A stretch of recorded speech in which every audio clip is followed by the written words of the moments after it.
59% increase on eggs at the grocery store. The shortage of chicken and eggs we hear about daily. It seems like the one thing that we've talked about all year long, last year, and already starting this year. But there may be more to it. Why is there a war on chicken and eggs? Is it truly the fact that there's a shortage? Is it the flu? Is it the fact that there's more behind it? Let's go over these stories and talk about it right now in this video, and hopefully we can build a wise decision on what's really happening with the chicken and the egg. Today's video is going to be a good one. It starts right now.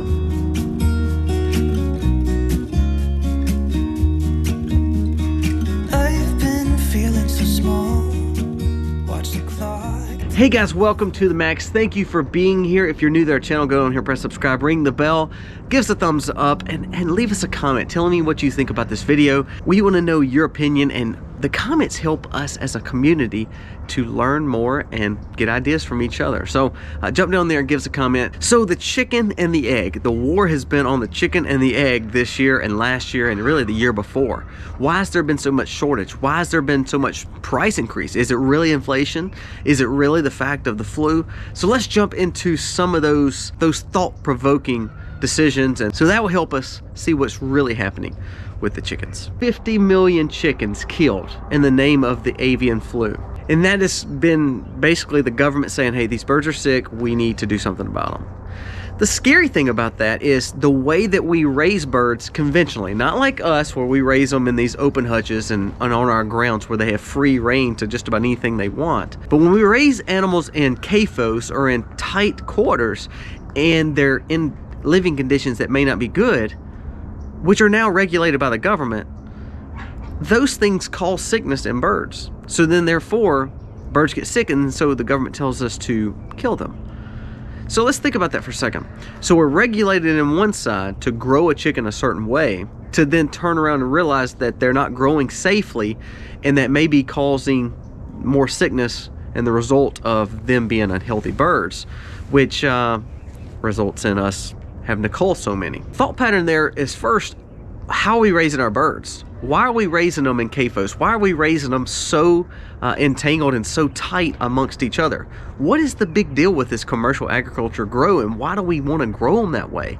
It's not healthy. I mean, you don't want to be in a house with 100 other people in one little room. And I know we think that's funny, but in all truthfulness, why do we want to raise our animals that way? Why do we believe that's a good thing? Well, let's talk about why we raise them like that, and then we'll kind of go into more discussion. When I make these videos, I always get comments saying, well, you know, our HOA won't let us grow them. Our subdivision won't let us have them. In our town, they're not allowed to be because chickens are nasty, or we can't grow chickens because of the issues with roosters. It's excuses, excuses, excuses, not by just people, but I'm talking about the fact that the government has made it where we can't just individually raise birds, especially in certain areas. Now, I'm not saying you need to raise 50 birds in an apartment. I'm not saying that. But when we overregulate something where we can't have them here, we can only have them here, and then when they're all there, we have issues, that will cause a food disruption. If we kill 50-something million birds, it will cause a food disruption. However, the reason they're in those tight confined areas is because we allow them to be so overregulated and not allow birds to be birds, to just go out and enjoy nature or eat clean food or be spacious in their areas. This egg laying hutch, it's a big egg laying hutch. It has about 40 chickens in it. They have as much space as they want to. Our eggs are clean, those birds are healthy, and they're very happy, and so they're laying a lot of eggs. But if we put them where they can't move around, we put them where they can't do anything but just sit on top of their own filth, that's not how we should raise chickens. So therefore, that's why we get sickness in any meat industry: chickens, pigs, cows. CAFOs and commercial agriculture in these forms and fashions are actually not good. That's actually going to cause sickness. There's only two ways to fix sickness in animals. You either treat them, so you're giving them antibiotics or steroids or something to get them over whatever they have, which is not good for us and passing down to us as we're eating them, or you have to cull them. Both situations calls for either unhealthiness or a shortage. So then it comes down to the chicken and the egg. If the chickens are having issues and we're having a shortage there and the prices of chickens are going up, therefore it's going to make the price of eggs go up. The question then comes down to speculative. It reminds me of oil, it reminds me of the stock market. Is eggs really up that much? So it becomes a domino effect. Because of the speculation that eggs are going to be higher, I believe we see a form of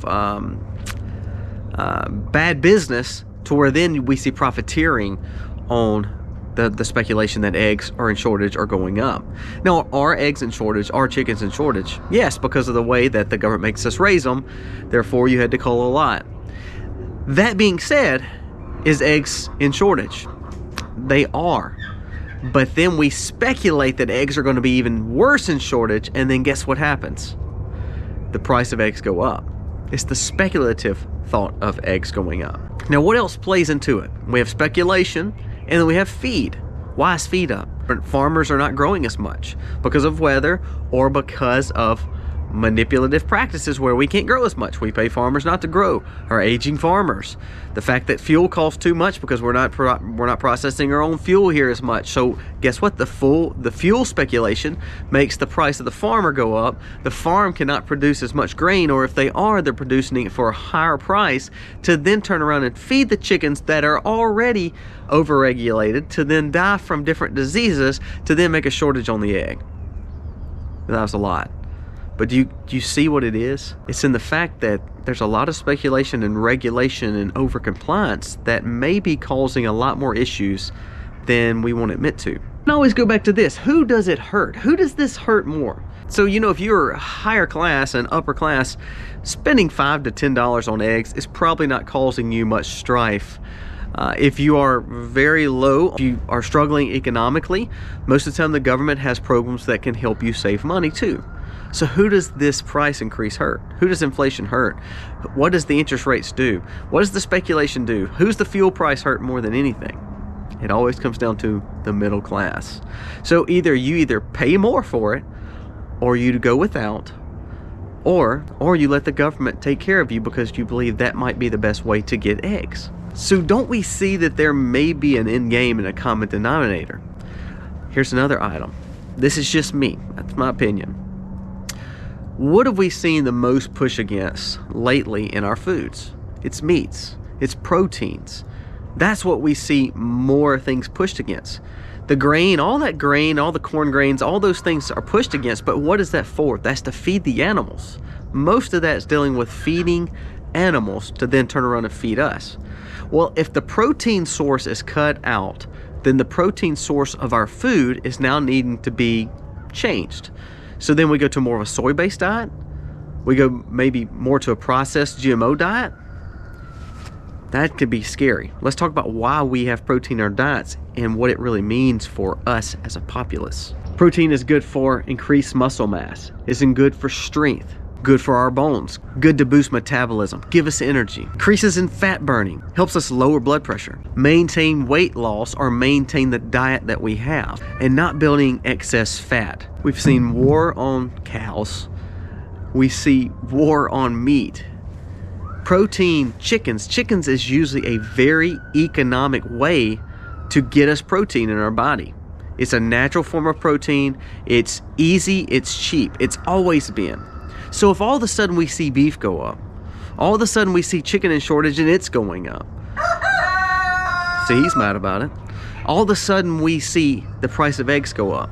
That cheap, once cheap protein that's good for our bodies, that help us be strong, that helps us be innovative, that helps a man especially grow muscle mass, and that helps us have energy and stamina and less fat on our body, healthier hearts, healthier bodies, all of a sudden it's gone. I may be a tinfoil hat wearer, but when we take protein out of our diet and we change it and substitute it for more compounded GMO style proteins or more soy balanced food, what happens? We've seen it with our dairy. We're taking dairy away, they're true proteins, and now we have a soy based or almond based or GMO based milk. We've seen it with our animals. I mean, I just passed a place in the grocery that has Impossible beef jerky. Impossible, meaning it's not meat based. There's a whole section now devoted to Impossible foods. I have no problem with you being a vegetarian, but eat natural vegetables. Don't eat this processed trash. But that processed trash is what's causing us to be weak as a nation, to not have strength, to be lethargic, to be fat, because they're taking away our natural proteins. I.e., what is the cheapest protein before the last few years? Chicken and eggs. Now I may be wrong, but it always goes back to the common denominator of who's making all these rules and regulations. Now let's talk big business and how they are tied to maybe compliance, government regulation. There's like 4 main providers for our chicken and our eggs. 4 big ag producers. Now, do I believe in capitalism? Do I believe that you should want to grow your business and make as much money to take care of your family? I'm totally fine with that. Entrepreneurial spirit's great. But you may all of a sudden then have an advantage because you look at a crony capitalism or a public-private partnership that then allows you to be subsidized and allows you to control the market to then decide how the eggs and chickens are sold, how much they cost, maybe the manipulation of price on those, and all the while you're backed by the government. We see this with big pharma, we see this with big ag, we see this with the overregulation of the market. Now I'm not trying to jump into too much politics, but I believe the chicken and the egg issues come back to the same issues that we've seen with every other part of our life. It may be a regulation and compliance issue that actually is causing the domino effect of the grains not being grown, the fuel costing more to grow the grains, the fertilizers going up in price, the manipulation of the farms not being able to get as much grain to the producers to then turn around and make feed for the animals, to then turn around and feed the animals. However, they're so over compliance and over regulated, you can't grow them at your homes in the cities and in these urban areas, to where then we allow CAFOs and factory farms and big business to grow the only meat that we have. So solutions. I mean, we just built this new chicken enclosure just a few weeks ago. Now, we've had chickens for 15 years since me and Misty really have been married and had children, are the majority part of our marriage. So I have 40 hens growing in here. They have fresh bedding, they have tons of spaces, they're laying boxes over here. Now what do you see right here? This is a dual habitat. We have rabbits above them, chickens below them. Why do we want these panels? Why do we want to be able to take these panels down? Why do we want access to that bedding? Because then it allows us to have the free fertilizers to grow the food, to then turn around and feed the animals or feed us more economically. So I'm not worried about the fertilizer issue. So since I have these happy chickens in here and they're clean, they have great quality of life, we're not giving them all these antibiotics or this food that's full of steroids. They don't need any of that, because they have a great living atmosphere, and we're getting about 20 to 25 eggs a day, even in the winter. So now, how do I feed them? Well, I can supplement feed them. So let's go on the other side of this trailer right here. So we're starting to get back into garden season. It's getting close to it, so I've been tilling our gardens. But you see this little chicken mobile, and this chicken mobile actually has chickens in it. There's some roosters and chickens in there, and what they're doing is they're working over that garden. Now, we've planted cover crops, so now those chickens and roosters are eating cover crop that supplement feeding them on the grounds. At the same time, they're feeding our soil because of their fertilizers. Now we see a way that we can grow them to have eggs. We see a way that we can supplement feed them. If we grow enough gardens, guess what we do with the excess crop? We feed it to our animals. That's how we supplement feeding. Now, we're not sponsored by any kind of feed provider, but we buy non-GMO feed and we buy it by the tons. Here's another idea. Not only do you buy in bulk, so he's excited about his food. Not only do you buy in bulk, we have friends, and what we'll do is we'll have this community, and we'll have about 4 or 5 guys or 4 or 5 farms that are just like us. They just want sustainable growth, and we'll all go buy our feed together. So then we're not paying a heavy shipment charge. We're getting it together, so then we're buying more, so it allows us to get a better price. This is something that I started doing, and then all of a sudden some guys said, hey, how are you getting your feed this cheap? How are you buying feed? Hey, is there a way I can do that? And then guess what? You can start buying them together, and it saves you money. So find ways to get feed cheaper. In our local town, feed has skyrocketed by local meals. People are paying $16 and $17 and $18 for a bag of feed. That's for GMO processed grains. And then they're paying $25 and $30 for non-GMO organic grains. So that's expensive eggs. You're growing expensive eggs. There's different ways that you can do better. Also supplement feed them by old crops. We supplement feed them by the things that we're growing on farm. We supplement feed them by maybe some leftovers that we have. Now we have pigs, so a lot of our leftovers go to our hogs, but your leftovers, especially if they're not just a high meat, or especially chicken, of course, but if they just are leftover broccolis and lettuces and things out of your fridge, you'd be surprised how much of that can feed your chickens. So it's a less waste policy, a supplemental feed policy, and now you're raising eggs, getting cheaper to feed your chickens. That's how we beat the system when it comes to chicken and eggs. They're fighting against you. So everything in their power is going to be to get you to not raise chicken and eggs and depend on them. Now here's some other options. Have you thought about water glassing eggs? You know, if you're growing eggs, or say for instance in spring and summer you find a provider that sells a lot of eggs, because that's when chickens really start laying in spring and summer. Well, if you find someone who's just inundated with eggs, look into water glassing. Let me show you this right here.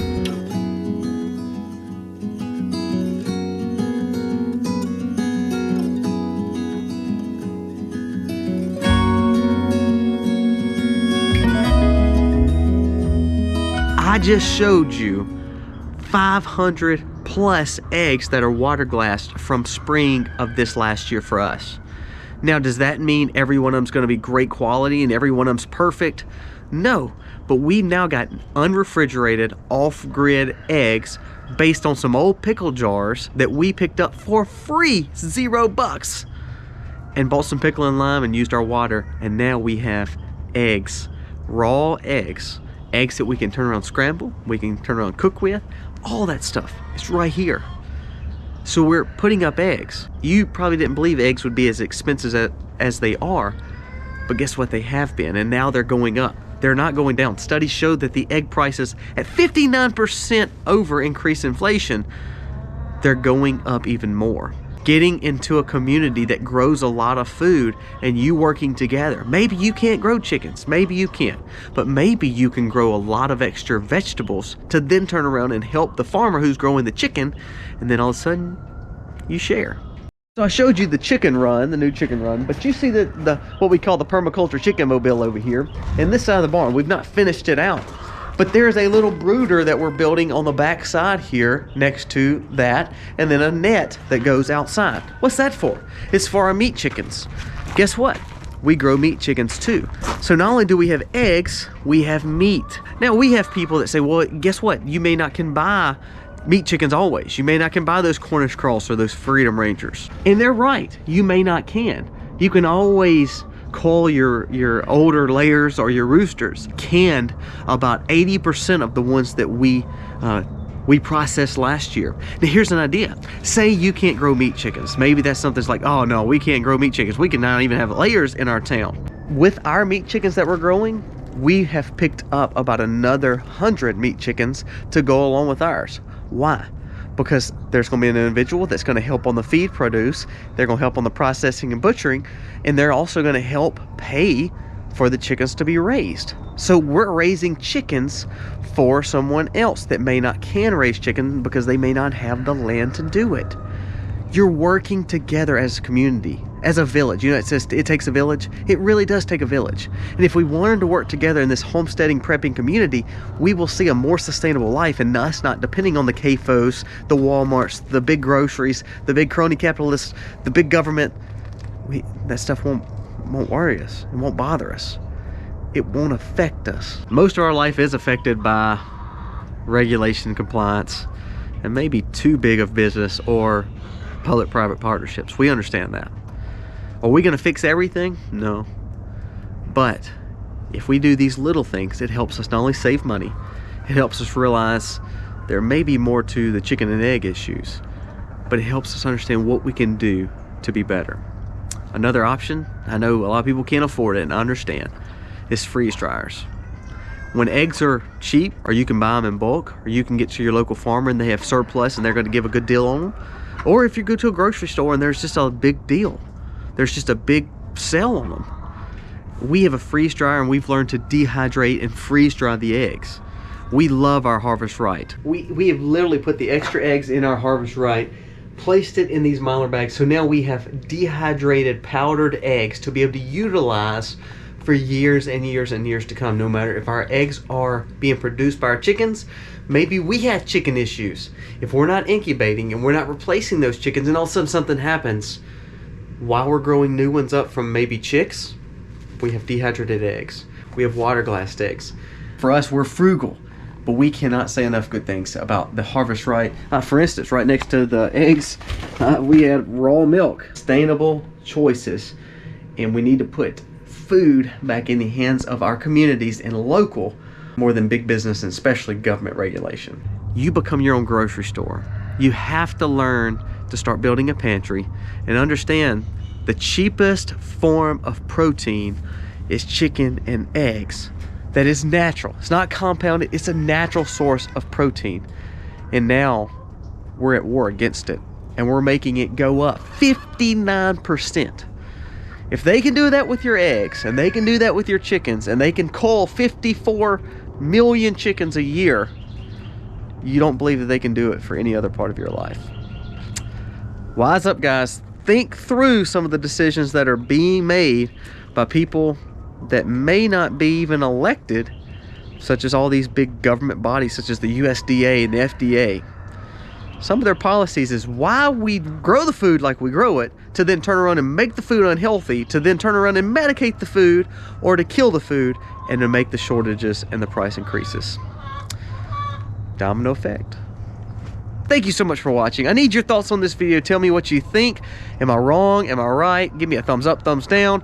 And ultimately take care of your family and realize that common sense approaches to things and opening our eyes past the news media helps us realize what's really going wrong and what's really going on in our world.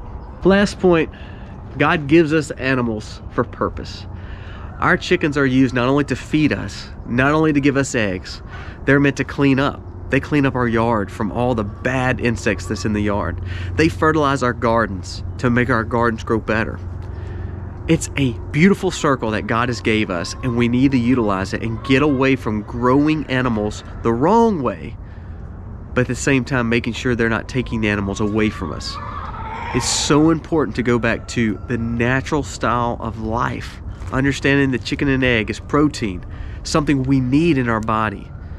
We don't need processed protein or soybean protein. We don't need any kind of warehouse protein.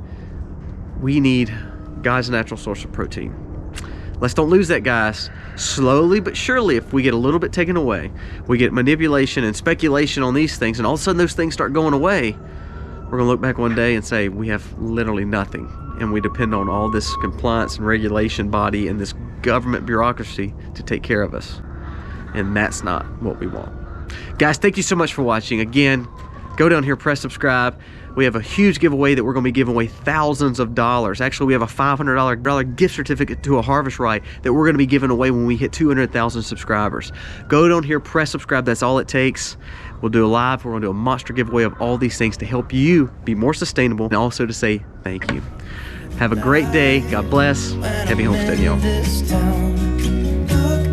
Beautiful stars, I wanna take a trip to Mars. Nothing can